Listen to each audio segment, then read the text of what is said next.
गणेश भाऊ जाधव आपल्याला विनंती करतो की आपण या ठिकाणी यायचे आणि सभेच्या अध्यक्षांची निवड करायची. धन्यवाद रुपेश. आजच्या या राष्ट्रीय श्रमिक एकता महासंघाच्या जागतिक कामगार दिनानिमित्त आपला जो काही कामगार मेळावा आपण घेत आहोत त्या कामगार मेळाव्याचे अध्यक्षस्थान आपल्या महासंघाचे संस्थापक अध्यक्ष माननीय किशोरजी ढोकले सरांनी स्वीकारावे अशी मी विनंती सर्व सभासदांच्या वतीने विनंती करतो.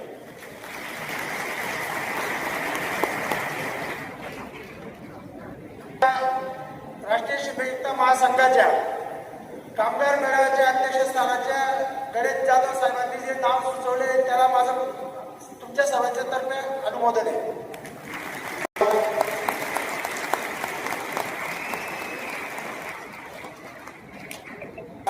च्या कार्यक्रमासाठी आपल्याला जे प्रमुख पाहुणे म्हणून लाभलेले आहेत ते गोपी पर्सनॅलिटी डेव्हलपमेंट सेंटरचे डायरेक्टर आणि एक डायनॅमिक व्यक्तिमत्व ज्यांच्या विचाराने हजारो कामगार आणि कामगार प्रतिनिधींना प्रेरित केलेलं आहे.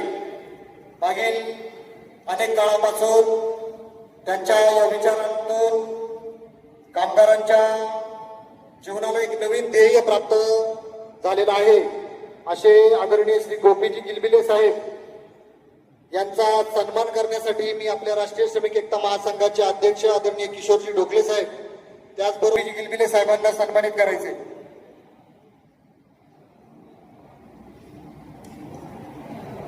चला त्यांच्यासोबत सर्वच कमिटीलाही मी विनंती करतो की आपण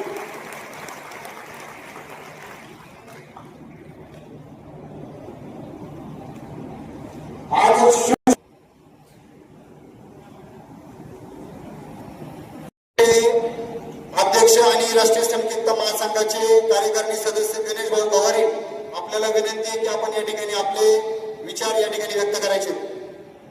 प्रगती आहे आणि स्वागत करणे ही संस्कृती आहे आणि या संस्कृतीप्रमाणेच मी राष्ट्रीय श्रमिक एकता महासंघाच्या वतीने आपल्या सर्व कामगार बंधूंचं सहर्ष स्वागत करतो.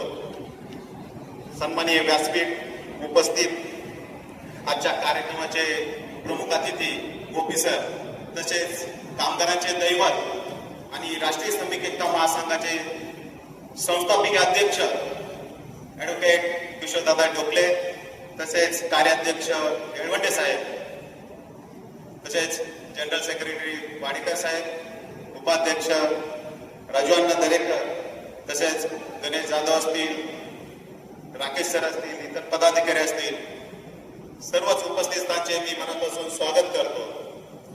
आज 1 मे म्हणजेच कामगार दिन आणि महाराष्ट्र दिन.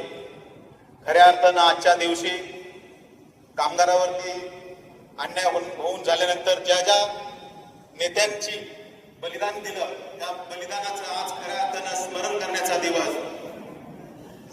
आज आपण पाहिलं असेल कायदे बदललेले आहेत आणि संघटनांचे सुद्धा बाजारीकरण झाले आहे. अनेक नेते विकले गेले आहेत आणि हेच औचित्य साधून राष्ट्रीय श्रमिक एकता महासंघाचे अध्यक्ष किशोरजी ढोकळे यांनी ओळखलं आणि खऱ्या अर्थानं राष्ट्रीय श्रमिक एकता महासंघाची स्थापना केली. कामगारावरती होणारे अन्याय कामगारावरती होणारे अत्याचार यावरती आवाज उठवण्यासाठी एक प्लॅटफॉर्म पाहिजे आणि खऱ्या अर्थानं आज राष्ट्रीय श्रमिक एकता महासंघाच्या माध्यमातून हा प्लॅटफॉर्म दादाच्या माध्यमातून तयार झालेला आहे. आज मी अभिमानाने सांगू इच्छितो की आज आपण एका निस्वार्थी संघटनेचे घटक आहोत. ही बाब सुद्धा आपल्या सर्वांसाठी अभिमानाची आहे आणि यातील जे पदाधिकारी आहेत हे रात्रंदिवस कामगारांसाठी झटत आहेत. कुठल्याही प्रकारचा स्वार्थ त्यांच्याकडे नाही. खऱ्या अर्थानं ही बाब सुद्धा आपल्यासाठी कौतुकास्पद आहे. आज मला या ठिकाणी आपण सांगू इच्छितो की आज कायदे बदलले आहेत त्या पद्धतीने कामगार नेते सुद्धा हुशार झाले पाहिजेत. या माध्यमातून श्रमिक एकता महासंघाच्या माध्यमातून वेळोवेळी शिबिर आयोजित केले जातात, वेगवेगळे प्रशिक्षण दिले जातात. मी आपल्या सर्वांना विनंती करतो की आपले पदाधिकारी असतील कामगार असतील त्यांना खऱ्या अर्थाने यापुढे जर मार्केटमध्ये टिकायचं असेल तर मार्गदर्शनाची खूप गरज आहे. हे शिबिर आपण अटेंड केली पाहिजे आणि त्यातून खऱ्या अर्थानं आपल्याला त्याचा नक्कीच लाभ झाल्याशिवाय राहणार नाही. असो, कार्यक्रमाला खूप वेळ झाला आहे. एम्प्लॉईज युनियन बारामतीचे माजी अध्यक्ष आणि आमचे मित्र बाळासाहेबजी डेरे, आपल्याला विनंती आहे की आपण कार्यक्रम नसणारं एक कणखर माध्यमातून आयोजित करणं आवश्यक आहे.